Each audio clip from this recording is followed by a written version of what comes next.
S'il vous plaît. Bonsoir. Alors, sachez qu'on est en direct. Hein. Il y a des milliers de personnes qui nous regardent. Donc, je vous présente le Rav Yossi Amar, qui est le Shaliach du 77, le directeur de l'institution Chabad du 77. Tout le monde sait que dans le 77, il y a des dizaines, centaines de petites villes où malheureusement il n'y a pas de communauté, parce qu'il n'y a pas assez de juifs pour pouvoir ouvrir une communauté. Et heureusement qu'on a le Rav Yossi Amar qui, durant toutes les journées, il fait le tour de toutes ces banlieues qui sont malheureusement un peu perdues. Des fois, on peut habiter à 25 km de Paris et ne pas jamais trouver un professeur de Talmud Torah parce qu'il n'y a personne, il n'y a pas de communauté. On peut avoir des questions énormes et d'avoir jamais rencontré un rabbin parce qu'on habite à une vingtaine de kilomètres de Paris. C'est ce que fait le Rav Amar tout au long de l'année. Il pourra peut-être nous en parler un peu. Donc, vraiment un travail magnifique. Il y a aussi, tout le monde connaît le fameux mikvé mikvé spa du 77. C'est grâce aussi au Rav Yossi Amar. Énormément de choses qu'il pourra peut-être nous raconter à la fin. Mais en tout cas, ce soir, il est venu pour nous parler de Purim. Mais comme une fête, pour pouvoir la vivre, ça se prépare. Donc, voilà, donc Rav Yossi Amar va un peu nous rentrer dans l'ambiance de Purim. Puis après, avec le bar à pizza, on rentrera dans l'ambiance du michté de Purim. Merci beaucoup. Bonsoir à tous. Après une telle introduction, je ne sais pas vraiment quoi dire. Alors, tout d'abord, bonsoir à tous ceux qui nous regardent en direct sur Facebook. Vous pouvez partager, vivre ensemble ces quelques moments d'études. Mandy m'a prévenu qu'on a affaire avec des grands érudits. Et donc, j'espère que ce sera à la hauteur. Purim, une des fêtes les plus bizarres de notre calendrier. Pas seulement une fête bizarre, une fête qui, d'un côté, nous paraît comme quelque chose de tellement simple, tellement banal. Il n'y a rien de spécial, il n'y a pas de miracle, il n'y a pas de Dieu. Le nom de Dieu n'est même pas mentionné dans la Megillah une seule fois. On aurait pu croire que c'est vraiment un roman, quelque chose qui est une pièce de théâtre, très bien orchestrée. On verra plus tard qui sont les protagonistes, qui sont les gens qui ont vraiment formé cette histoire.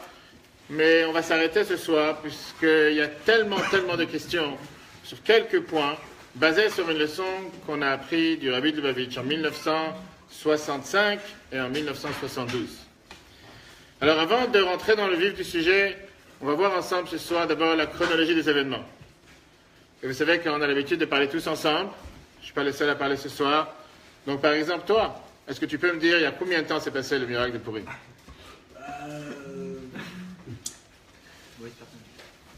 Vas-y, tu risques rien. Il y a combien d'années qu'on va fêter Purim ce samedi soir? Est-ce que quelqu'un peut me dire? 2500 ans. Il y a 2500 ans. D'accord. 2500. Quoi d'autre? 500 ans avant l'ère commun. Ok. Qui c'est qui a dit ça? C'est moi? D'accord. Quelqu'un d'autre? Allez-y. Combien? Qui? L'époque d'Achashverosh. Qui c'est qui a dit ça? Bravo, hein? Ok, alors écoutez, on va faire la chronologie des événements et après on va voir ensemble les détails des 10 chapitres de la Megillah. L'histoire de Purim, le miracle, s'est passé exactement il y a 2372 ans. C'était pas loin. On va remonter dans le temps et on va essayer de se placer. Alors, c'est vrai que c'est difficile parce qu'aujourd'hui, on connaît la fin de l'histoire. Mais essayons ensemble ce soir de jouer le jeu, pièce de théâtre, et faire comme si on ne connaît pas l'histoire, on ne connaît pas la fin du déroulement de l'histoire, on ne sait pas ce qui s'est passé et comment les choses ont avancé et comment les choses ont évolué. Je vous donne la chronologie des événements et au fur et à mesure, on rentre dans le vif du sujet. Achashverosh, Assuérus, ce fameux tyran, il est devenu le roi des Perses dans l'année 3392 de notre calendrier, 369 ans avant l'ère commun. Le fameux festin sur lequel on va s'arrêter, qui a duré 180 jours, le premier festin, s'est passé en 3395, moins 366 de l'ère commun. Esther est emmenée au palais d'Achashverosh, et là, c'est bien de se rappeler les détails, 4 ans plus tard. Mois de Tevet, 3399, moins 362. Aman, qui était un des protagonistes essentiels de l'histoire, lui a fait son fameux tirage au sort, dont on a le mot Purim. Ça s'est passé dans le mois de Nissan, l'année 3404, moins 357. Le premier décret qui a été envoyé par Aman était le 13 Nissan. Le 13 Nissan de la même année. De là la raison pourquoi à ce moment-là, Esther a demandé de jeûner pendant 3 jours. Et nous savons que les 3 jours de jeûne d'Esther étaient le 14 Nissan, le 15 Nissan et le 16 Nissan de la même année. Nous sommes toujours à moins 357. Enfin, la chute d'Aman et son exécution par pendaison, c'était le 17 Nissan 3404, toujours moins 357. Le second décret qui est venu renverser le premier, puisqu'on sait très bien comme quoi au départ le premier n'a pas été annulé, c'est seulement après que Achashverosh a donné l'ordre, avec un deuxième décret, de ne pas mettre en application le premier pour mettre en application le deuxième, comme on verra plus tard dans les chapitres de la Megillah, c'est passé le 23 Sivan de la même année. La tristesse a été transformée en joie, les fils d'Aman ont été pendus 11 mois exactement après le décret, le 13 Adar 3405, en moins 356. Enfin, la célébration de Purim, le miracle qui s'est passé dans toutes les grandes villes, sauf la capitale de Shushan, où là-bas, les Juifs ont continué à poursuivre et à rendre des comptes, si on peut dire, à s'occuper de leurs ennemis. Mais le miracle s'est passé le 14 Adar 3405, 356 ans avant l'ère commun. Je vous laisse faire le calcul, nous sommes en 2017. La célébration de Purim à Shushan s'est passée un jour après, le 15. De là, la raison pourquoi nous avons Purim, Shushan Purim. On ne va pas rentrer ce soir dans le débat pourquoi les différences en Israël, entre tout Israël et les villes qui sont entourées de murailles, comme Jérusalem, etc. Et enfin, la Megillah, la fête de Purim qui a été instaurée pour toutes les générations à venir, a été écrite en 3406, moins 355. Si je prends depuis le début de l'histoire, 3395 jusqu'à 3405, nous voyons ici ensemble ce soir une période de 10 ans, ce qui est énorme pour un roman, pour une histoire. Et quand on lit la Megillah, on ne peut pas forcément faire attention, mais c'est bien d'avoir l'idée de qu'est-ce qui se passe. Alors avant de rentrer dans la question, on va passer ensemble, même si on a affaire avec beaucoup d'érudits ce soir, la chronologie des 10 chapitres. Voir exactement tout ce qu'on vient de voir, ces dates, comment ils sont appliqués dans la Megillah. Premier chapitre, la Megillah nous raconte le fameux festin d'Achashverosh. C'est un festin qui a duré 6 mois d'affilée, 180 jours.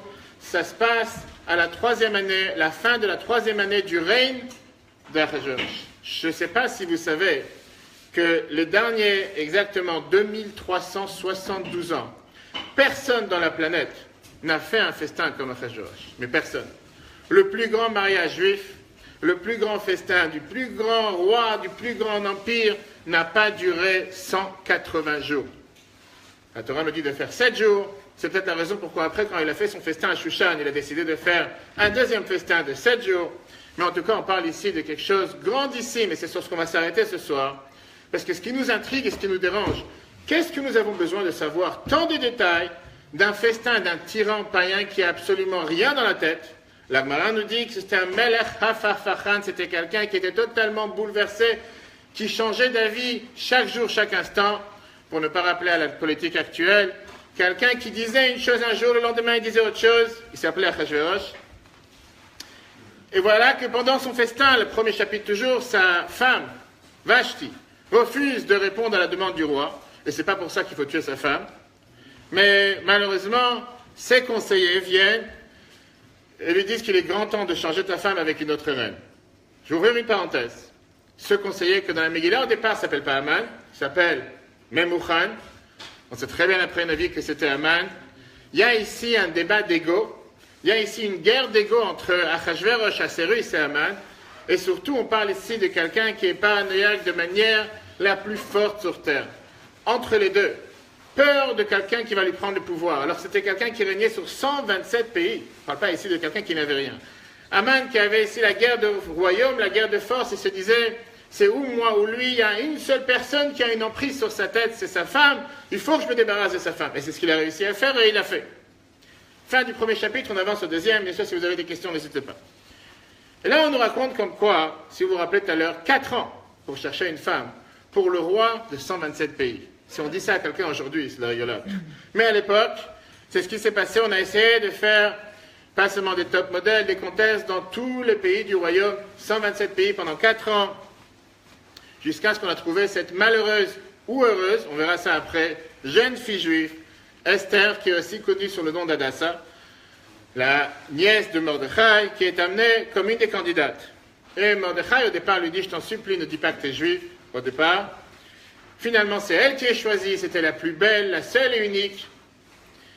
Et là, bizarrement, le hasard des choses fait que Mordechai, il entend qu'on veut tuer le roi.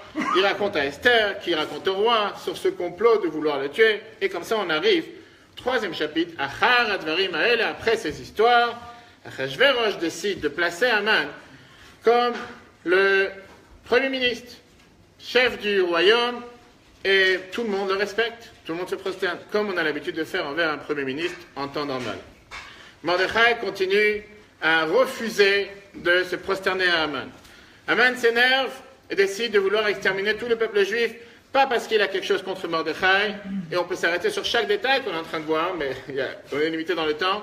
Pourquoi il s'en prend à tout le peuple juif et c'est seulement Mordechai qui ne veut pas se prosterner? Haman a compris que ici c'est l'idéologie qu'il faut tuer. Ce n'est pas la personne. Ce n'est pas Mordechai en tant que chef du Sanhédrin, chef du tribunal qui dérange. C'est l'idéologie juive de ne jamais baisser la tête. C'est ça qu'il faut abattre. Haman s'énerve, décide de vouloir tuer tout le peuple juif, et il réussit à convaincre Achashverosh d'exterminer tout le peuple juif avec ses fameux 10 000 lingots d'argent. Je pense que tout le monde ici sait pourquoi. On a vu ça il y a 2 semaines. On va faire encore le Machatzit Hashek et le demi-cycle dans 2 jours. Pourquoi? Quel était le calcul des 10 000 demi-cycles? On répondra à ça à la fin. Et finalement, comme on l'a dit tout à l'heure, le 13 Adar de la même année, en 3404, le décret qui sort pour nous dire d'aller exterminer tout le peuple juif. C'était presque impossible de tuer des millions de personnes en un seul jour. Il n'y a jamais eu dans notre histoire, même Hitler, que son nom soit effacé, n'a jamais tué tout ce qu'il a tué en une seule journée.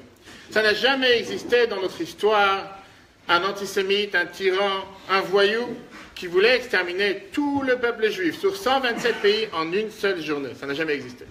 Et comment il allait le faire? Très simple, sans envoyer des armées ou quoi que ce soit, en demandant aux citoyens de chaque ville, de chaque banlieue, de chaque quartier de se révolter contre leurs voisins. On arrive au 4e chapitre. Mordechai déchire ses habits et il décide de montrer à tout le monde qu'il y a un problème, et un grand problème. Et il envoie un ordre à Esther en lui demandant, je t'en supplie, va te présenter devant le roi. Esther au départ refuse. Esther qui lui dit, mais je n'ai même pas été appelée vers mon mari depuis 30 jours, et va savoir ce qui peut m'arriver. Et elle lui dit, sache une chose, que je risque ma vie, je risque de mourir. Qu'est-ce qui lui arrive après? Mordechai lui dit, sache une chose, il lui donne 3 réponses. On va s'arrêter peut-être sur la fin, avec la réponse finale qui lui dit, mi yoder, qui sait? Est-ce que là, ce n'est pas le moment, la décision cruciale que tu dois prendre ce soir, qui va basculer la vie de tout un peuple? Et le Rabbi nous apprend en 1962 comment cette question, c'est chacun de nous on doit se la poser chaque instant. Rappelez-moi à la fin, on reviendra sur cet enseignement magnifique. Finalement, Esther a dit, tu sais quoi? Bonne idée, mais avant que j'aille voir mon mari, d'abord, va rassembler tout le peuple juif, jeûner 3 jours, on a vu tout à l'heure, le 14, 15, 16, 17. 5e chapitre. La stratégie d'Esther, qui était une psychologue par excellence, qui ne fait pas ce que Mordechai lui a demandé. Et à la place, elle invite à un festin ce roi qui n'aime pas manger, qui vient de faire un festin pendant 187 jours, 2 festins, 180 plus 7. Et là, elle lui dit, viens manger. Et la Gemara qui nous raconte une magnifique différence entre le premier festin, 2e festin. Pourquoi au départ elle dit, j'invite seulement le roi, et après elle dit, j'invite le roi et Haman. Le roi qui est tellement paranoïe, il voit comment Haman prend du pouvoir. Il dit quoi maintenant? Il est venu sur la même échelle, il est venu la même personne, la même importance, à tel point que je ne peux pas avoir un moment privé avec ma femme. Le premier festin, je peux comprendre, elle veut rencontrer le roi, le premier ministre. Mais le 2e festin, il doit être aussi présent. Rappelez-moi, on verra ça à la fin.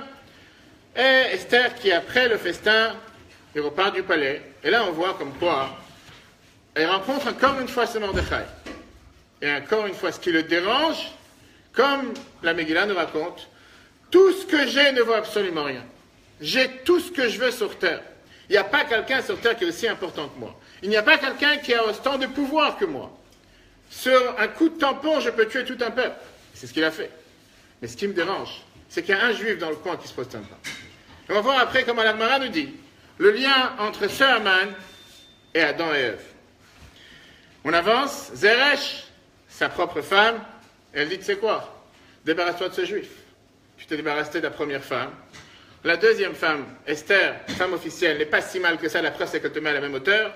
Tu ne risques pas trop avec elle pour l'instant, mais lui, tu dois t'en débarrasser. Bizarrement, le hasard du calendrier, 6e chapitre, ce même soir, puisque le roi avait trop mangé au festin apparemment, il n'arrivait pas à dormir, et là, la Megillah nous raconte pourquoi il dit de m'appeler, de me rechercher dans les archives. Est-ce qu'il y a quelqu'un qui m'a fait quelque chose que je ne me suis pas occupé de lui? Et là, il commence à entendre qu'il y avait un complot contre le roi, qu'il devait être tué. Et au même instant, bizarrement, Aman, en pleine nuit, décide de venir voir le roi.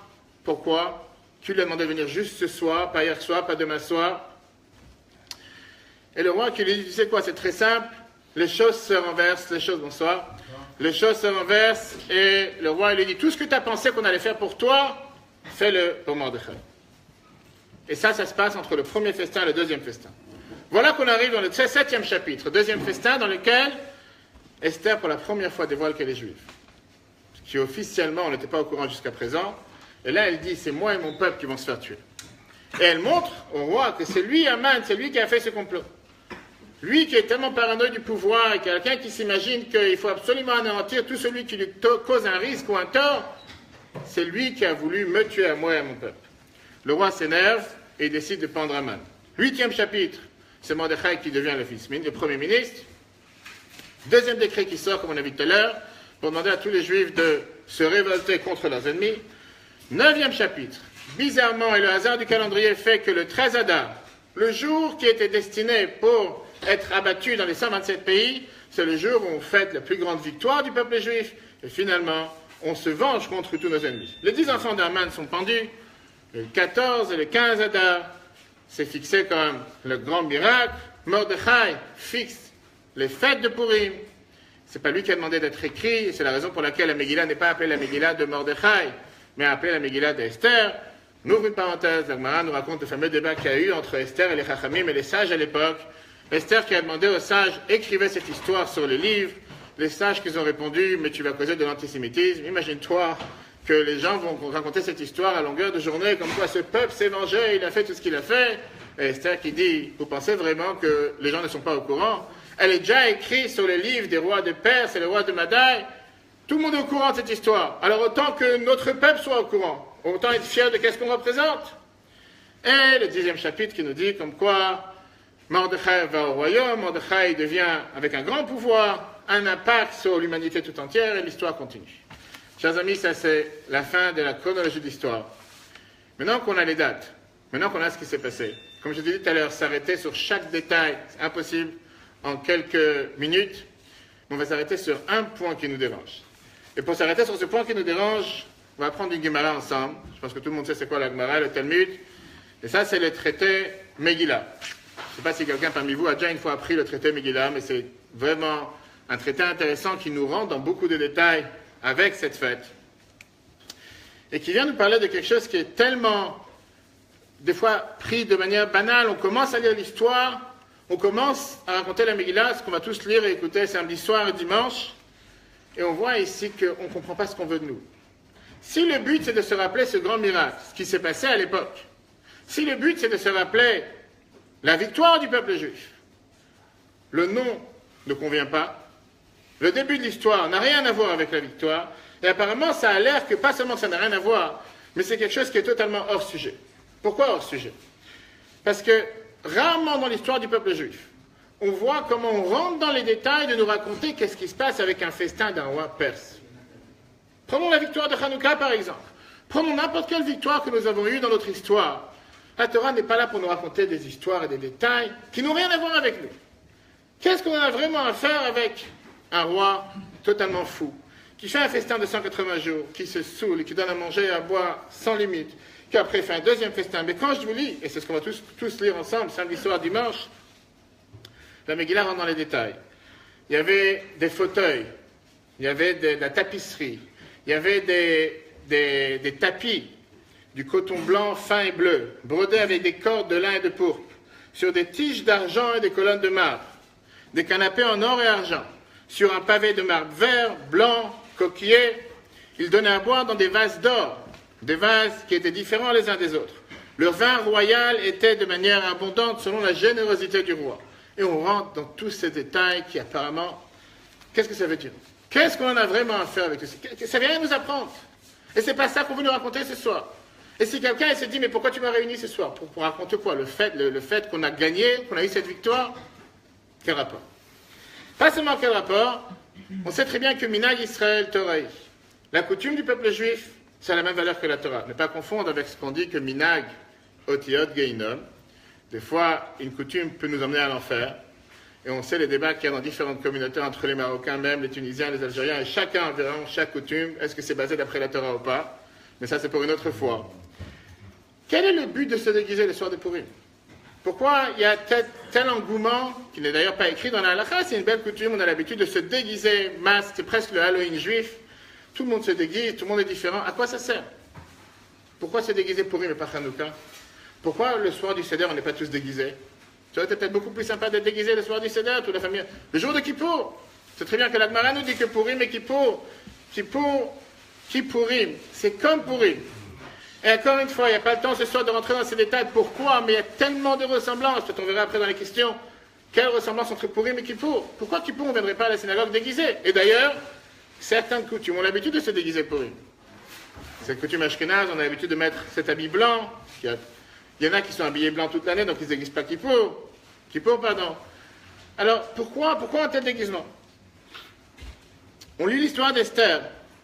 Plus on avance chaque verset, plus on avance chaque chapitre, on rentre dans tout ce qui est, pas seulement ce drame, hein, parce que c'est un drame, quelque chose qui a l'air plus un roman, quelque chose qui n'a rien à voir avec la réalité. Si on s'imagine aujourd'hui nous dire on connaît un roi qui fait un tel festin, même Saddam Hussein, qui se comparait à Nebuchadnezzar, ne faisait pas un festin de 180 jours. Même s'il avait des palais avec des choses en or et des choses en argent qui voulaient plus ou moins ressembler à Achashverosh, on n'a jamais vu un tel festin. 180 jours plus 7, 187 jours. Après, on rentre dans le deuxième chapitre où on nous raconte comment il a perdu sa femme, comment il a tué sa femme. Il recherche une autre femme. On voit tout à l'heure, on a dit pendant 4 ans, il cherche une autre femme parce qu'il a tué sa propre femme. Jusqu'à ce que finalement, on trouve cette jeune fille juive qui apparemment est la seule fille merveilleuse, unique, dans 127 pays qui est capable de remplacer la femme du roi. Et après, on saute tout d'un coup 5 ans. 5 ans, on a un blanc. On voit tout à l'heure qu'on a dit que l'histoire dure 10 ans. C'est 5 ans, on a un blanc, on n'a aucune idée de qu'est-ce qui se passe. Et tout d'un coup, ce Haman, ce Memouchan, qui apparemment, jusqu'à présent, il était inconnu, il n'était pas vraiment tellement important, devient celui qui influence à ce monarque de tuer les Juifs de 127 pays. Et de chapitre en chapitre, pas seulement l'inquiétude, le niveau de drama, le niveau d'étonnement des événements qui s'enchaînent bizarrement, hasard du calendrier, font en sorte qu'on rentre dans l'histoire jusqu'à ce que finalement, à la fin, on découvre qu'il y a ici un peuple juif, et il y a une femme juive qui demande pitié. Mais ça, c'est quand? Ça, c'est le 5e, 6e chapitre. On a ici 10 chapitres. Alors c'est vrai qu'on a l'habitude de lire la Megillah assez rapide, je ne sais pas combien de temps on a l'habitude ici avec Mendy, mais c'est vrai qu'on a toujours le débat à 20 minutes, 30 minutes, ça prend une demi-heure. Mais on aurait pu se résumer avec 5 minutes, 10 minutes. Combien de temps on raconte à la synagogue l'histoire de Hanouka? Quelqu'un veut dire? Combien de temps on raconte l'histoire de Hanouka à la synagogue? 10 minutes, 1 minute. Qu'est-ce qu'on raconte? Qu'est-ce qu'on dit? Qu'est-ce qu'on dit? Alanissim? Oui, quelques autres? Qu'est-ce qu'on dit en général? Alanissim? Pour ceux qui font la Hamida, ou ceux qui mangent du pain, on dit Alanissim, ou des fois, pour certaines coutumes, après avoir allumé les bougies, ils ont l'habitude de répéter le Alanissim. Dans ces quelques lignes, on résume. Il y avait les peu nombreux contre les très nombreux, les faibles contre les forts. On a trouvé cette fameuse fiole d'huile. C'est même pas raconté dans l'Alanissim, c'est l'histoire. Et on a gagné le combat, et c'est la raison pourquoi on fête. En 2 mots, on a dit l'histoire. Combien de nous, on aurait été tellement plus contents le jour de Purim, le devoir d'écouter la Megillah, pas 1 fois, mais 2 fois, le soir et la journée, comme on sait ce que la halakha nous dit, que la journée c'est plus important que la nuit, que la veille, et répéter 10 chapitres, et faire en sorte que les gens se taisent, font du bruit. Et de l'autre côté, c'est le seul jour de l'année où on demande aux gens de faire du bruit le maximum, alors que toute l'année on leur dit de ne pas faire du bruit à la synagogue. Ça c'est le paradoxe de Purim. Et on avance de chapitre en chapitre, et quand tu lis en français, tu comprends ce que tu parles, tu dis mais qu'est-ce que tu es en train de faire? Qu'est-ce que tu me racontes ici, une vie de quelqu'un qui apparemment, totalement aucun sujet, c'est hors sujet, on n'a pas besoin de parler de lui. ni ce qu'il a fait pendant son festin, ni dans quoi il a servi les choses, ni sa femme qui a été tuée. Ça ne nous parle pas. Avance, parle le vif du sujet. Qu'est-ce qui nous concerne en tant que peuple juif? Qu'est-ce qu'on en a à faire d'un vieux roi païen qui avait toutes les fortunes, qui avait tous les pouvoirs? Et pour ça, nous dire, nous raconter dans tous ces détails quoi faire, comment faire. Cette question, elle a été posée dans la Gemara, la Megillah,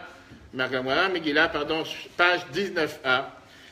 Et vous allez voir, comme n'importe quelle chose juive, on n'a rien qui est direct sans débat. Chaque fois qu'on a une question, on a toujours différents débats, différents avis. On va voir ensemble ce soir 4 avis que la Gemara nous rapporte. Bien sûr, on verra c'est quoi la halakha. À partir de où il faut lire l'histoire de Purim, à partir de quel chapitre il faut commencer la Megillah. Alors, est-ce que quelqu'un doit me donner la réponse, comme ça on a une 5e avis? À partir de où il faut lire la Megillah? Du 1er chapitre, 2e chapitre, 3e chapitre, 5e chapitre? Premier chapitre, parce qu'il y a marqué que c'est assourd de lire dans le désordre. D'accord. Tu t'appelles comment? Jordan. Jordan, il a dit, si vous avez tous entendu, que c'est assourd, c'est interdit de lire dans le désordre, et donc il faut lire du 1er chapitre. Est-ce que quelqu'un est d'accord avec lui ou en désaccord? Oui, qui c'est qui a dit oui? Que quoi? Ça, je suis d'accord, mais de où il faut commencer? J'ai pas le temps, il me reste 5 minutes. J'ai 5 minutes pour Purim, j'ai 5 minutes pour la fête. Qu'est-ce que je fais? On lit ce qu'on peut. Dernier chapitre. C'est qui a dit chez vous? D'accord, dernier chapitre. On lit ce qu'on peut, dernier chapitre. Quelqu'un d'autre? Allez-y, n'ayez pas peur. Qu'est-ce qu'on fait? On lit pas. D'accord, pourquoi pas. Qu'est-ce qu'on fait? D'où on doit commencer à lire? Est-ce que c'est un ensemble, 10 chapitres entiers? Ou bien on peut choisir le paragraphe qui nous intéresse, on peut choisir le chapitre qui nous intéresse, ou bien il y a différents chapitres qu'on n'a pas le droit de sauter. Tout le monde sait très bien ce qui se passe dans la prière. Vous savez que dans la halakha, on nous dit que quand quelqu'un il arrive à un office le matin et qu'il se trouve que les gens ils ont déjà avancé, ils ont déjà passé les premiers paragraphes, les premiers chapitres, les premières pages, et il veut rattraper le public, il y a différents avis. Est-ce qu'il doit commencer depuis le départ, et tant pis s'il n'est pas avec le public, ou bien il commencera où tout le monde se trouve? Quels sont les chapitres les plus importants, moins importants? On voit très bien que dans la Tfila, on a telle loi. Alors pourquoi dans la Megillah, on n'aurait pas la même chose? J'arrive, je suis en retard, on m'a dit que ça devait commencer à 20h, je suis arrivé quelques minutes en retard, et ça a déjà commencé, j'ai raté un chapitre, 2 chapitres, c'est pas grave, je prends le train. L'essentiel de l'histoire, c'est pas les premiers chapitres qui nous parlent de ce roi perse et de son festin. L'essentiel, c'est quoi? Le miracle. 4, 5e chapitre. À partir du 5e, je commence à rentrer, je suis là, je suis présent, et j'ai écouté la Megillah, et je suis quitte.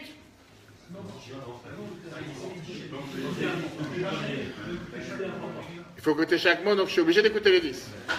Ok. Vous? C'est vous? Oui. Allez-y. Oui, non? Il faut écouter l'ensemble. On a la chance d'avoir un office qui est un peu pour les retardataires. Oui. Dans ce cas-là, s'il y a un retard, si ça arrive, je suis de l'office. Les jours après, il faut tout suivre, il ne faut pas s'interrompre, il ne faut pas parler. Et voilà, donc tout est important. Donc même le premier chapitre parle de ce festin, de ce roi. C'est aussi important. Et pourquoi? Alors, Ok. Alors, on a eu plusieurs avis ensemble. Regardons ce que la Gemara nous dit. Je vous lis en français directement. La Gemara dit la chose suivante. À partir de où quelqu'un doit lire la Megillah pour se rendre quitte? Rabbi Meir, vous connaissez quelqu'un qui s'appelle Rabbi Meir? Rabbi Meir, dans la Gemara, en général, n'est pas la vie la plus simple, la plus légère, on va dire. C'est toujours la vie qui est la plus rigoureuse. Il vient et nous dit toute la Megillah.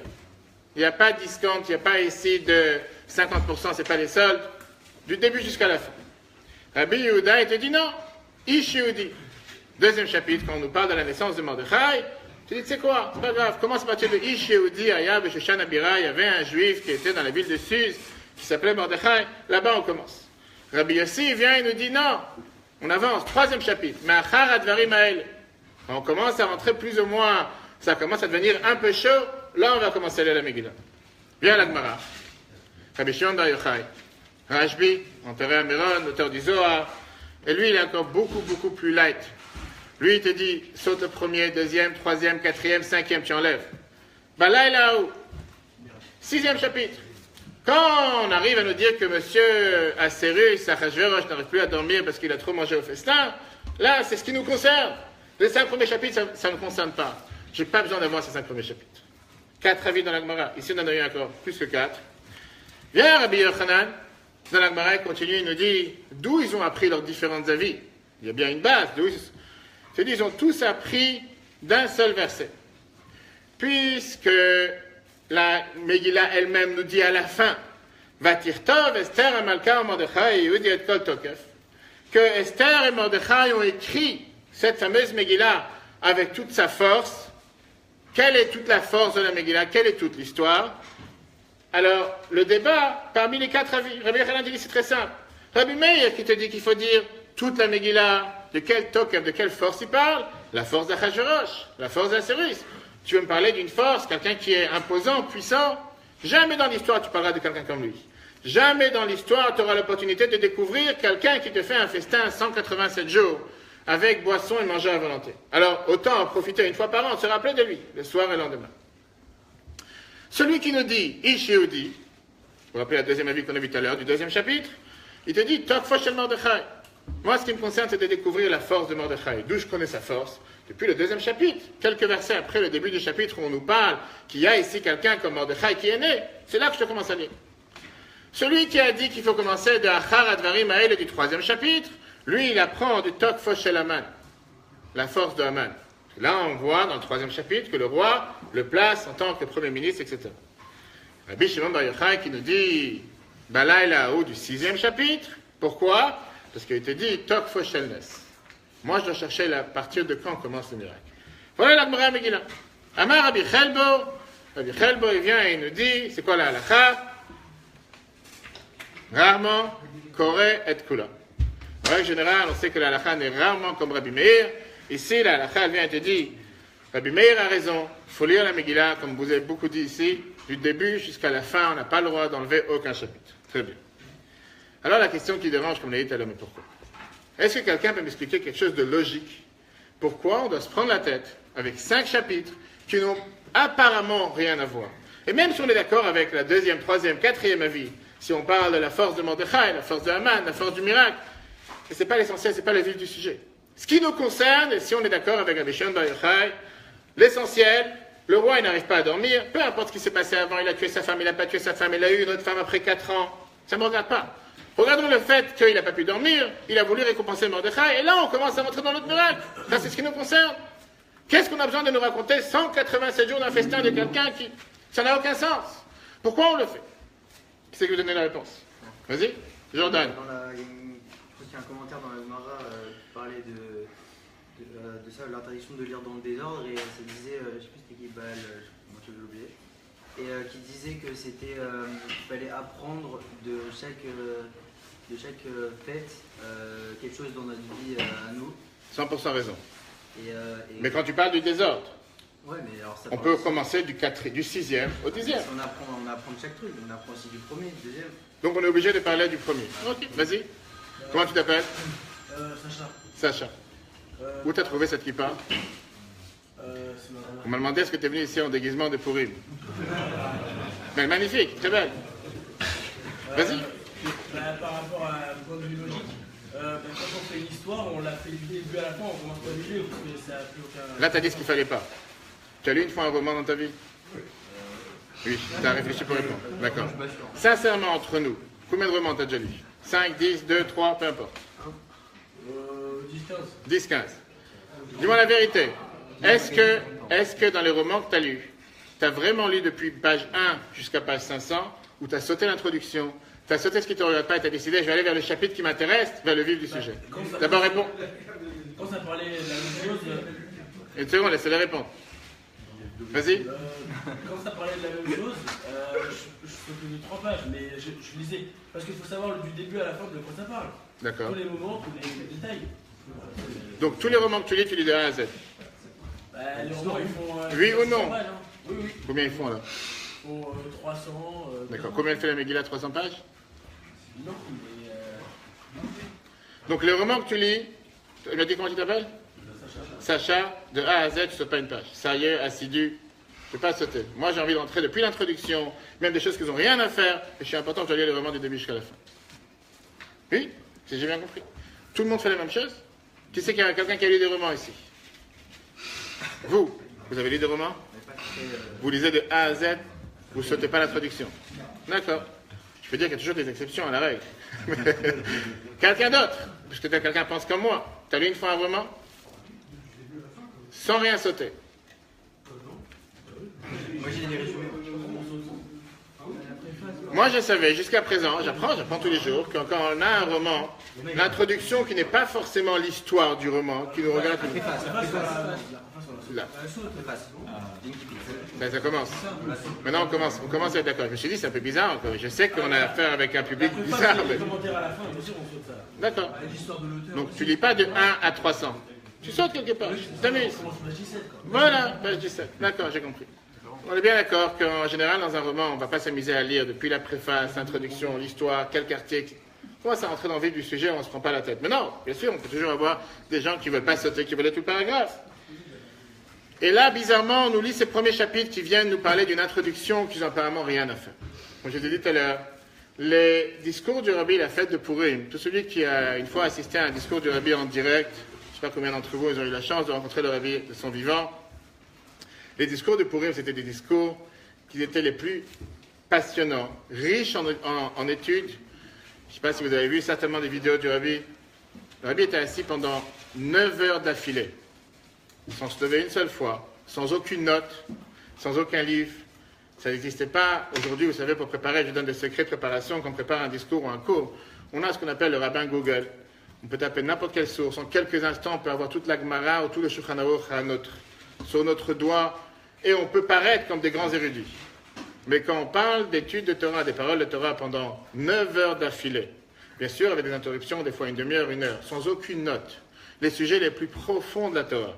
Et on a la chance aujourd'hui, parce que tout ça c'est sur cassette, sur ordinateur, sur Internet, sur des applications, écouter des discours qui sont richissimes. Et on parle ici d'une période depuis 1950 jusqu'à 1992, avec des heures et des heures et des heures d'enseignement, et chaque année un enseignement différent sur un autre chapitre et une autre phrase de la Megillah. C'est tellement riche, bien sûr, avec toutes les autres sources. En 1965, parmi ces 9 heures de discours, qui en général, Purim est une fête joyeuse, et ce n'est pas forcément la fête, on va s'asseoir à prendre, mais chez le Rabbi, c'est ce que ça se passait, bien sûr, dans la joie. Il vient nous montrer comme quoi c'est une erreur de dire qu'on parle ici d'une introduction. Pas seulement que ce n'est pas une introduction qui a fait en sorte que les événements se sont déroulés comme on vient de voir, avec le chapitre 3, que Haman est devenu Premier ministre et tout le reste, jusqu'à ce que finalement il n'a pas réussi à dormir parce que personne ne pouvait lui donner un cachet d'insomnie ou personne ne pouvait lui donner un aspirine pour qu'il puisse dormir tranquille. Mais depuis le premier chapitre, Vaïi Bimei Achashverosh, c'est pas une introduction, mais ça c'est le miracle et le miracle essentiel. Comme Rabbi Meir nous dit dans la Gemara, que c'est pas juste un détail, c'est le vrai miracle et c'est la raison pour laquelle, comme le rabbin Jordan a dit, beaucoup d'autres, vous pouvez l'applaudir, qu'on doit lire depuis le premier mot. On n'a pas le droit de sauter un seul mot. Pourquoi? Pas parce qu'on a essayé une introduction à un roman et ça ne nous intéresse pas. Il n'y a pas de roman ici. C'est une histoire réelle, c'est une histoire dans laquelle on voit la main de Dieu à chaque instant, comme on va tout de suite voir. Et c'est une histoire dans laquelle, depuis le premier mot, il y a ici quelque chose qui nous fait comprendre que du début à la fin, le plan, il est orchestré par Dieu. D'ailleurs, c'est écrit dans deux endroits. Le Ramo, Rabbi Moshe Isserles, qui est un des commentateurs du Shulchan Aruch, nous dit clairement dans son livre Mechir Yain, qui est un livre qui vient nous expliquer les différents passages de la Megillah, comme quoi Achashverosh, c'est presque un acronyme de mots Acharit Vereshit Shelo. Qui est ce Achashverosh, ce Asserus? On parle ici de Dieu. Même si le nom de Dieu n'est pas écrit explicitement dans la Megillah, à chaque instant on peut retrouver le nom de Dieu. La Gemara nous dit comme quoi Yavo Amelech ve'Aman Hayom, dans le 5e chapitre, quand Esther elle invite le roi et Aman à venir au festin, les premières 4 lettres c'est le nom de Dieu, comme beaucoup d'autres fois dans la Megillah. Et la Gemara nous dit qu'à chaque fois qu'on nous dit Balayla Ha'u Nadeda Shnat HaMelech, cette nuit-là, le roi ne pouvait pas dormir. De quel roi on parle? On parle de Dieu. À chaque instant, on nous parle de Dieu. Et comme on va voir à la fin, c'est quelque chose qui est tellement, de manière flagrante, de manière tellement claire, que si on pense un instant que c'est le seul livre des 24 livres que nous avons dans la Bible qui n'a pas mentionné le nom de Dieu, bien au contraire. À tel point que le nom de la Megillah est appelé Esther, sur le mot Esther qui veut dire caché, que le nom de Dieu est caché. Ça nous fait ressembler tout court avec la paracha de cette semaine. C'est pas pour rien que la fête de Purim tombe, en règle générale, toujours proche de la paracha Tetzaveh Kitissa. Paracha de cette semaine, c'est la paracha, la seule des 53 parachiotes de la Torah dans laquelle on ne voit pas une seule fois le nom de Dieu. Pourquoi? Il y a plusieurs avis. Il y en a qui nous dit parce que ça tombe toujours à côté du 7 Adar, et le 7 Adar c'est le jour de son décès, donc c'est pour ça qu'on n'a pas son nom dans la Torah. Il y en a qui vient nous dire que puisque la semaine prochaine, il va demander à Dieu d'effacer son nom, si jamais Dieu ne pardonne pas pour la faute du veau d'or. Pour ça, une demande d'un tzaddik, ça a été accompli au moins une fois, et c'est pour ça que cette semaine, il n'y a pas son nom. Mais viens, le rabbi nous explique, comme quoi la paracha dans laquelle son nom n'est pas mentionné, il est mentionné dans chaque verset. C'est la seule paracha dans laquelle Dieu lui dit, tu feras, tu diras, tu enseigneras, tu amèneras, tu parleras. Il n'y a plus de le grand Moïse, il n'y a plus du grand tzaddik, on parle de Dieu, on est vraiment proche. Même si son nom n'est pas mentionné, à chaque instant il est présent. C'est la même chose qui se passe dans la Megillah. Dans la Megillah, on a à chaque instant, chaque verset, comme on va tout de suite voir le déroulement des causes à effet, qui peut nous paraître quelque chose de hasard, qui n'a rien à voir, c'est abstrait, c'est une introduction. Viens, Rabbi Meir, comme le Rabbi nous l'explique en 65, pas seulement que ce n'est pas une introduction, c'est pas seulement une partie prenante, mais c'est une partie intégrale, c'est une partie essentielle, et sans cette partie, tu n'as rien compris au miracle. La boîte noire de Darwin, quelqu'un a lu ce livre? Oui? Non? Personne? Vous avez entendu parler? Il écrit sur la fameuse complexité irréductible. Pourquoi il parle? Il vient et présente comme quoi, dans le monde, quand on parle par exemple d'un piège à souris, si je n'ai pas tel élément, plus tel élément, plus tel élément, le piège ne sert à rien. Il faut que j'ai le morceau de bois, il faut que j'ai le ressort, il faut que j'ai le morceau de métal, et tout cet ensemble crée cette unité. Quand il parle d'un serpent avec un venin, si le serpent n'a pas cette fameuse piqûre dans sa bouche qui peut éventuellement pouvoir piquer une personne ou piquer un animal, le venin ne sert à rien parce qu'il n'a pas comment le faire passer d'un endroit à l'autre. Rabbi nous dit en 65, si je n'ai pas le vaïe, si je n'ai pas au départ le premier chapitre qui peut nous paraître comme quelque chose de tellement abstrait qui n'a aucun rapport avec notre histoire, j'ai rien compris à l'histoire. Ce n'est pas le 6e chapitre qui vient te raconter le miracle flagrant, là je comprends qu'il y a quelque chose. Le premier chapitre vient nous parler de ce miracle. Comment? Comment est-ce possible que ce premier chapitre est tellement important? Si vous vous rappelez, au départ, on a commencé avec la coutume de se déguiser le jour de Purim. Pas seulement la coutume de se déguiser le jour de Purim. Il y a une question qui nous dérange plus que le déguisement, le mot même de la fête. Est-ce que c'est un mot hébreu, un mot araméen, un mot juif tout court? Qu'est-ce que c'est Purim? Toi? Le mot, le nom de la fête. En quelle langue? Un piège là. Un piège. Ok, Purim veut dire un piège. Pourquoi pas? Ça peut être. Non, je rigole, hein? Une surprise, hein. Mais en quelle langue je parle? Dis-moi la langue, de quelle langue? Hein? Perse. Perse. Ah, c'est possible, ouais. D'accord. Tout le monde est d'accord? Araméen. C'est pas? C'est ce soir, dans quelques jours. Alors? Qu'est-ce qui... Hein? J'aurais dit araméen. Araméen. Pourquoi pas? Qu'est-ce que vous dites? Allez-y, allez-y, pourquoi pas? Tunisien? En tunisien, vous voulez dire? Purim, c'est tunisien? D'accord. Je ne sais pas si tout le monde est tunisien ici, hein? Il n'y a pas de tunisien ici. Quelqu'un a une idée? Pas du tout. En hébreu, d'abord la traduction veut dire le sort, le tirage au sort. Aman a fait un tirage au sort pour exterminer le peuple juif. Comment on appelle un tirage au sort en hébreu? Goral. Ça vous rappelle une autre fête où on parle d'un goral? Une autre fête où on parle d'un tirage au sort? On l'a mentionné tout à l'heure, il fallait écouter jusqu'à la fin. Hein? Kippour. Kippour, on a le fameux tirage au sort. Vous vous rappelez ce qu'on a dit tout à l'heure, l'Agmara, qui nous dit comme quoi on a une ressemblance entre Kippour et Purim? On laissera ça pour plus tard. Tirage au sort. Le sort en hébreu, c'est quoi? Goral. Pourquoi la fête s'appelle pas Goral? Pourquoi la fête s'appelle Purim? Le pire, à la fin de la Megillah, on nous dit Al-Ken, c'est la raison pour laquelle elle a appelé cette fête Purim, Al-Shem, Apur, à cause du tirage au sort. Combien de tirages au sort il y a eu? 1 ou 2? 3, 4, 2. Vas-y, lesquels? Comment tu t'appelles? Vas-y, pourquoi pas? Raphaël. Raphaël dit qu'il y a eu 2 tirages au sort. Lesquels? Je sais pas. Mais tu sais qu'il y en a eu 2. Pas plus? Peut-être. Oui ou non? Combien de tirages au sort on a eu le jour de Purim? Pour pouvoir fêter Purim? Vous, monsieur le rabbin? Oui. Pourquoi pas? Vous êtes assis à la tête de la table. 2, lesquels? Allez-y. Pourri, c'est bien en pluriel? Oui ou non? A priori.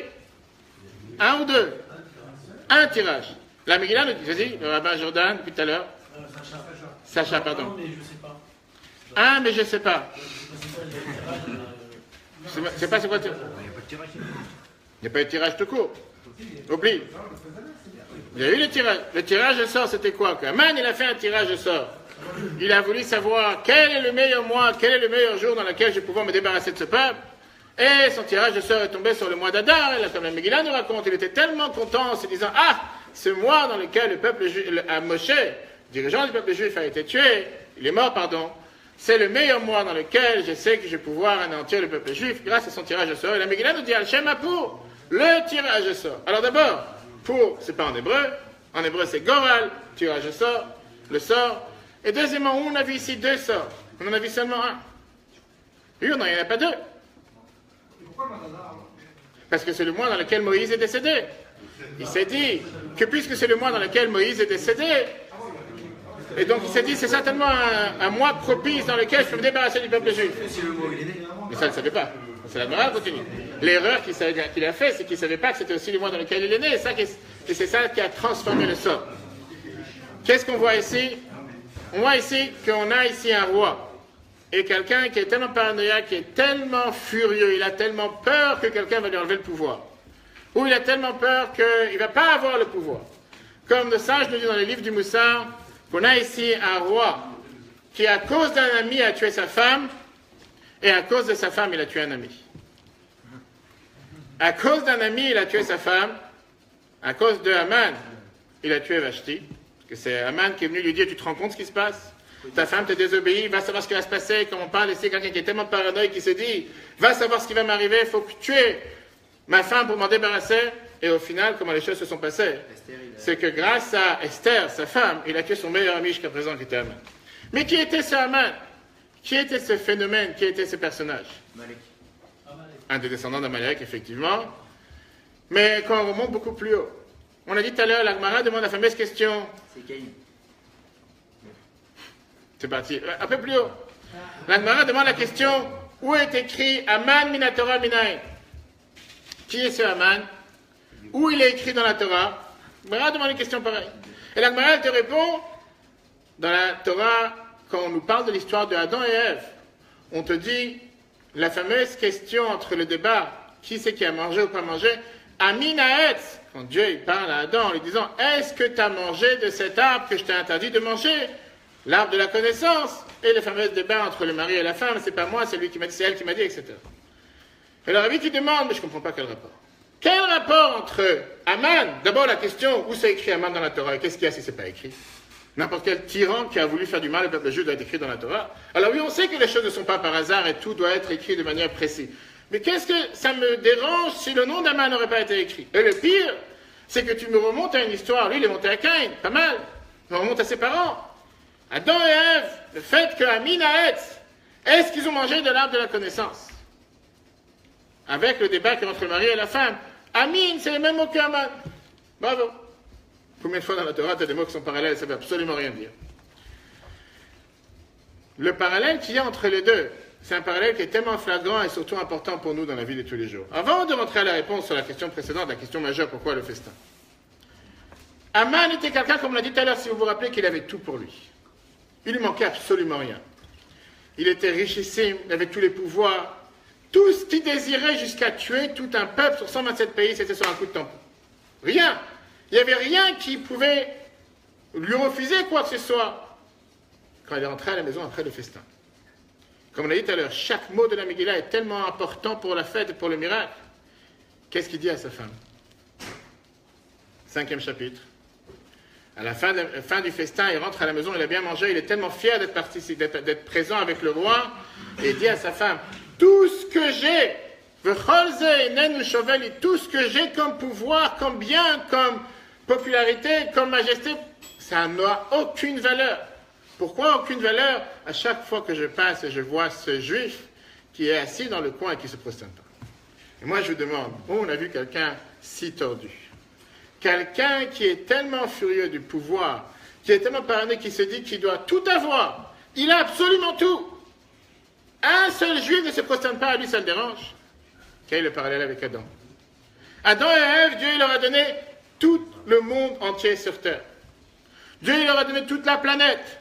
Dieu il a dit, je te place dans le monde, les Ovda ou les Chambra, pour servir le monde, pour le protéger. Une chose te demande, ce petit arbre, ce petit arbuste qu'il y a dans le coin, n'y touche pas. Un seul arbre parmi le paradis sur terre, le paradis dans le ciel, le jardin d'Éden, il avait absolument tout pour lui. Rien n'était interdit. Juste cet arbre, je t'en supplie, ne touche pas à cet arbre. Et Dieu il vient et lui dit, Amin Haetz, est-ce que même cet arbre, tu devais y toucher? Alors que tu avais tout pour toi, pourquoi tu dois juste toucher ce qu'il ne faut pas? Là, le parallèle entre les deux. Laissons Aman de côté. Revenons à notre mascarade, revenons à notre déguisement. Pourquoi on se déguise? Pourquoi on se prend la tête? La réponse, elle est, quand on voit un enfant le jour de Purim, on voit un adulte qui est déguisé, je ne sais pas, comme un monstre, ou comme un clown, ou comme... On se dit, mais est-ce que c'est vraiment la personne que je connais? L'idée, c'est parce que Purim, tout ne paraît pas comme ça aurait dû être. À l'apparence, c'est une chose, et au final, tout est transformé. Pas seulement le jour de Purim, la Megillah nous dit que c'est le mois que tout s'est transformé. C'est très bien ce que le Shulchan Aruch nous dit, le code de loi juif, qu'un juif qui a un débat ou qui a un différend avec un non-juif, le mois d'Adar, c'est un mois propice, parce que ça a toujours été le mois dans lequel le peuple juif peut réussir et le mois dans lequel le mois entier s'est transformé. Est-ce que le fait qu'un roi perse fait un festin de 180 jours et la raison pour laquelle il décide de faire venir sa femme pour montrer comment même sa femme l'écoute et est tellement belle, il finit par la tuer, c'est quelque chose du hasard? Est-ce que c'est une coïncidence qu'au même moment on nous raconte comme quoi Mordechai le juif et personne d'autre écoute le complot de vouloir exterminer le roi?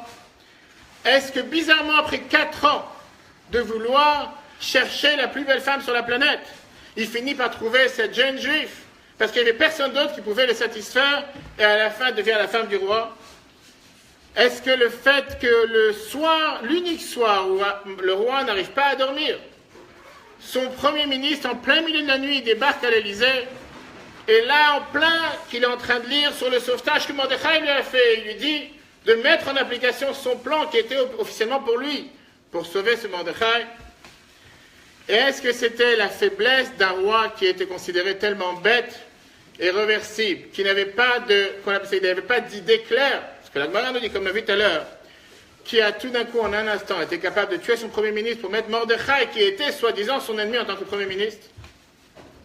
Purim nous montre pourquoi les deux sorts, et pas un seul sort, Purim au pluriel. À part le sort que Haman a fait, il y a le sort que Dieu il a fait. Si on pense un instant que chaque détail de la Megillah du départ, les premiers chapitres, ne nous enseignent rien, ne nous apprennent rien, bien au contraire.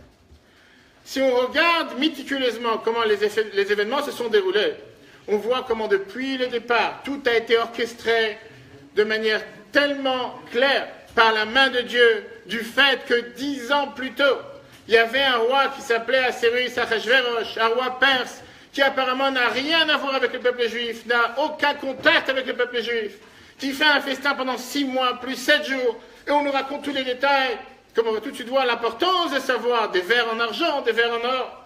À quoi ça sert? Pour nous dire que depuis les départs, Dieu il a fait en sorte que les choses vont se dérouler, même si à l'apparence aujourd'hui, on pense que ça n'a rien à voir, comme j'ai dit tout à l'heure, nous on connaît la fin de l'histoire. Mais au début de ces 10 ans, on se dit, mais qu'est-ce qu'on en a à faire de tous ces détails? La Torah et l'histoire de Purim va nous enseigner comme quoi, depuis le départ, si tu fais attention à tout ce qui se passe, sache que rien de mal peut arriver au peuple juif.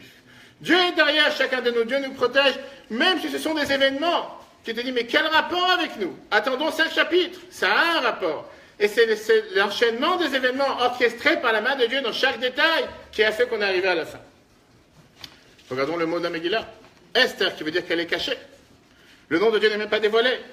À tel point qu'il y a la coutume qui était à l'époque Ashkenaz, qui est devenue maintenant Ashkenaz et Sepharad, de manger des oreilles d'Aman.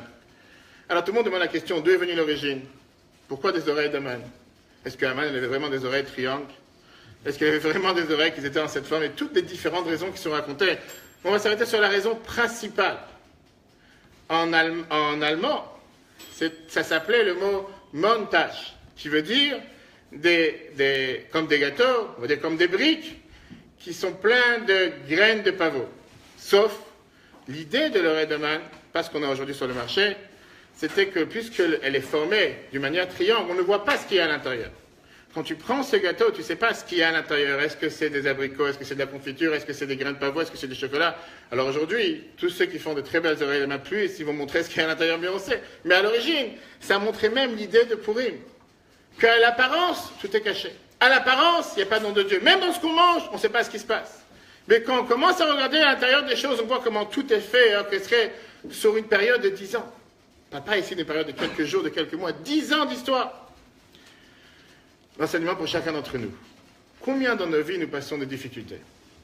Combien de nous connaissons, nous avons des membres de famille ou des proches ou des amis qui ont des vies fragmentées? Combien de nous avons des difficultés dans les affaires? On se pose des questions, on ne sait pas comment, quoi faire. Et des fois, on a tel désir, telle envie. On a tellement de confusion, tellement de conflits. Des fois, on se dit, mais qu'est-ce que je fais aujourd'hui, ici, dans tel environnement, dans tel endroit? À quoi ça sert? Pourquoi? Qu'est-ce que ça va m'apprendre? Et peut-être c'est un épisode. Regardons rien que les élections. En fermant tout de suite la parenthèse. Combien de choses se passent? On se dit, mais qu'est-ce qui va se passer? Et le peuple juif? Et les gens se posent des questions. Vient l'histoire de Purim de nous dire, regardons pas les choses au présent. Pensons pas un instant qu'il n'y a pas de dirigeant à cette planète. Pensons pas un instant qu'il n'y a pas un directeur qui dirige la planète à chaque instant. Même quand ça nous paraît comme s'il est totalement voilé, à tel point que son nom n'est même pas mentionné. Sachant qu'il n'est pas seulement présent, mais il est présent beaucoup plus que si son nom leur était présenté. La théorie du chaos. Est-ce que quelqu'un a entendu parler? Vas-y. Qu'est-ce que tu es en train de chercher? Vas-y. Non, je suis pas. Chaos. C'est la théorie du chaos, c'est en physique, non? Vas-y. Ouais. Explique-moi, c'est quoi? Pas en tête exactement, mais c'est quoi déjà? C'est pas en mécanique quantique, moi j'ai oublié. Bon, je sais plus. Pourquoi t'as oublié? Du chaos. C'est quoi cette théorie du chaos? C'est que il est en équilibre et l'univers en équilibre, c'est pas un truc comme ça. Ça veut dire quoi? Ça veut dire que tout est l'univers, toute la masse de l'univers se complète, c'est ce qui permet de pas que le. Il n'y a pas un détail en trop, il n'y a pas un détail en moins. Bravo, vous pouvez l'applaudir. Mérite. Que même la façon dont la fumée d'une cigarette sort et se dissipe dans l'atmosphère, il y a un sens. Il y a aujourd'hui des gens qui font de l'art avec ça. Et ça, c'est une théorie qui est reprise à chaque mot, chaque verset, chaque lettre qu'il y a dans la Megillah. Regardons qu'est-ce qui s'est passé, le déroulement des effets, le déroulement de qu'est-ce qui s'est passé dans notre histoire. Et voyons réellement comment, à travers l'histoire du peuple juif, il y a plus de 2400 ans, combien de fois cette histoire s'est reproduite sans fin. Et je vous dis encore une fois, cette histoire, il n'y a pas le temps de passer des 100. On va voir une histoire ensemble, qui nous montre comme quoi des fois, avec des dizaines d'années de recul en arrière, on peut se dire, mais qu'est-ce qui se passe? Ça a un impact, ça a une importance pour nous, ça n'a pas d'importance. Et que des fois, jusqu'à 100 ans plus tard, on commence à comprendre que ce qui s'est passé il y a un siècle en arrière, c'était pour le bien du peuple juif. Purim vient nous enseigner que s'il y a quoi que ce soit qui se passe sur terre, Dieu est là, Dieu nous protège. 187 jours de festin, c'est pas rien. C'est pas juste un roi perse, c'est pour chacun d'entre nous. La Megillah nous enseigne comment regarder sur les événements à niveau international, à l'échelle internationale, mais aussi les événements qui se passent à l'intérieur de chacun de nous. Si Dieu a pu, à l'époque, sauver le peuple juif qui était avec un décret sur la tête, 127 pays d'être exterminés en un seul jour, combien aujourd'hui on ne doit pas se démoraliser, se perdre?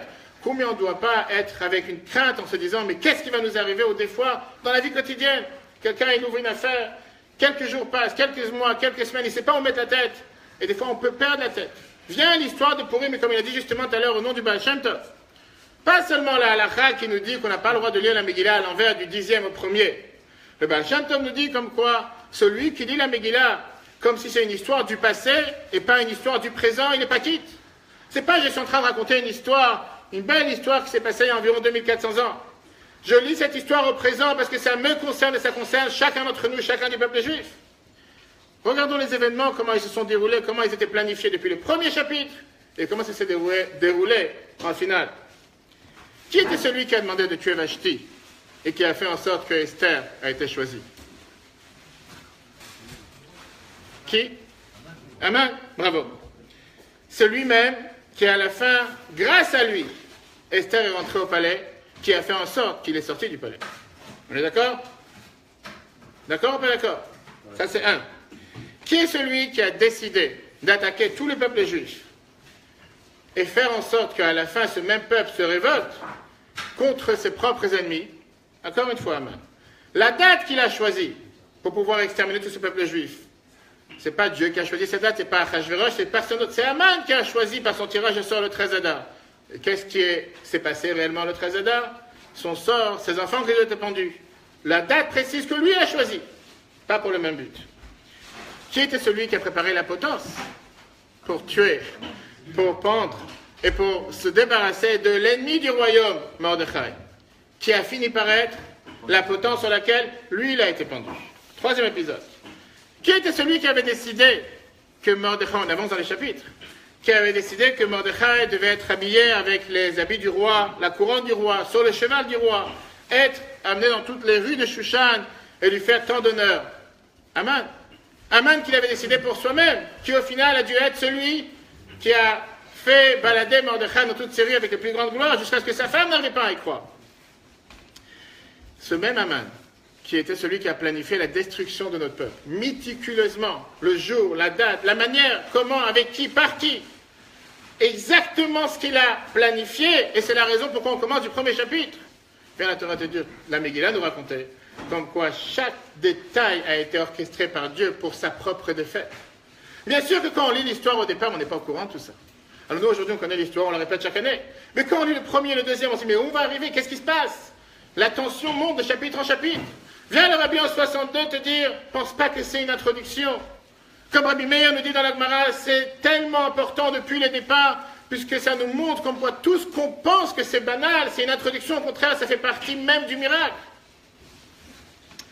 Ça, c'est la raison pour laquelle Purim est appelé deux sorts, pas un seul sort.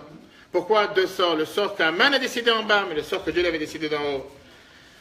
Et c'est la raison pour laquelle on se déguise Purim. On se déguise Purim parce qu'on n'est pas, on demande à Dieu de ne pas regarder les choses telles qu'elles apparaissent. Regardons les choses dans le profond d'eux-mêmes. Combien parmi nous, des fois, on a l'habitude de regarder sur un juif en se disant, lui, il n'est pas pratiquant, lui, il n'est pas religieux, lui, il n'appartient pas, lui, il ne fait pas, lui, il ne fait pas partie.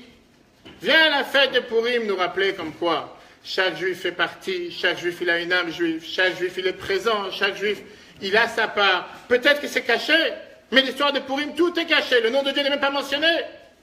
Et néanmoins, fait partie des 24 livres de la Bible. Et on voit comment le nom de Dieu est mentionné à chaque instant. Terminons avec cette histoire merveilleuse qui s'est passée en 1840. Je ne sais pas combien d'entre vous étaient présents. La première guerre qui s'est passée entre la Chine et l'Angleterre. C'était à l'époque une guerre qui était une simple guerre pour l'échange de commerce avec la Chine, des échanges avec des pays étrangers. En 1842, le traité de Nanjing a été signé, qui a, à ce moment-là, décidé que la ville de Shanghai, Shanghai aujourd'hui, est devenue une ville internationale. Beaucoup de Juifs voyagent aujourd'hui, il y a un très beau Bate Chabad, le faire le Shabbat, les fêtes. Mais en 1842, cette ville est devenue, avec une puissance internationale, ouverte à tous les peuples, de toute origine, de tous les pays. La guerre de l'opium, bravo. Bravo. Mais c'était qu'en 1840. Première. De la toute première. Tu vas maintenant, tu as le journal que tu lis en 1842. Quel rapport? Qu'est-ce qu'on en a fait de cette guerre de l'opium? La Chine, l'Angleterre, Shanghai est devenu ville internationale jusqu'à nos jours. Belle histoire. Personne n'en a entendu parler. Il n'y avait pas Facebook à l'époque, il n'y avait pas de WhatsApp, il n'y avait pas Internet. Personne n'aurait su. On avance 100 ans plus tard. 100 ans plus tard. Et là, on voit que c'était Shanghai, la seule ville du monde entier où les Juifs qui ont pu s'enfuir de Hitler pouvaient rentrer sans aucun visa. La seule Juif dans le monde entier où les Juifs pouvaient rentrer sans visa était la ville de Shanghai.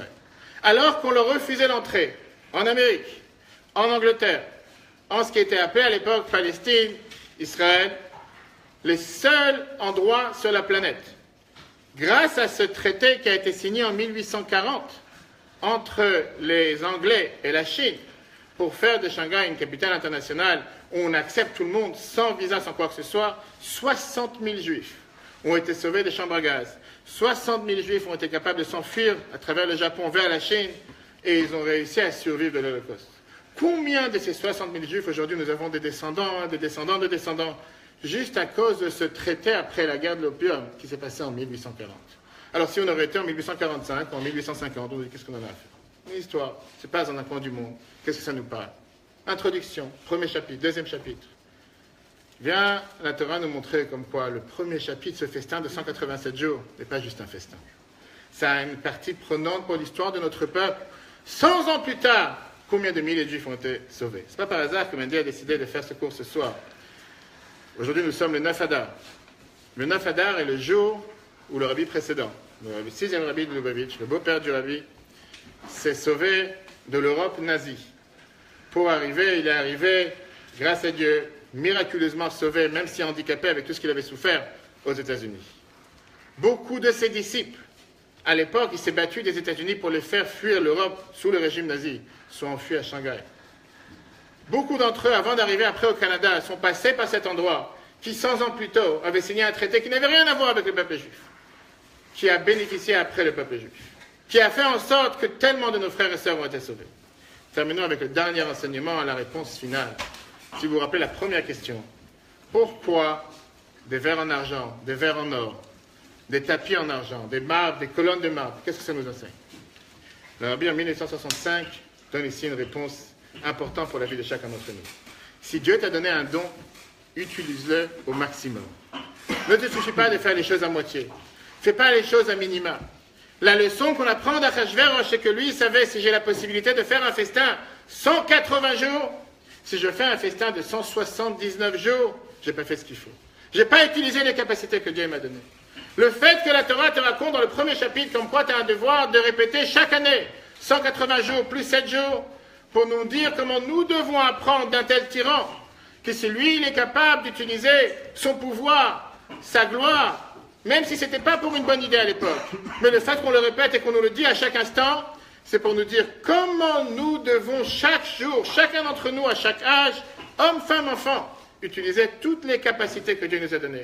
Ne jamais se suffire avec le minimum. Je ne parle pas de revenu minimum. Ne jamais se suffire un instant en disant faire ce que je peux.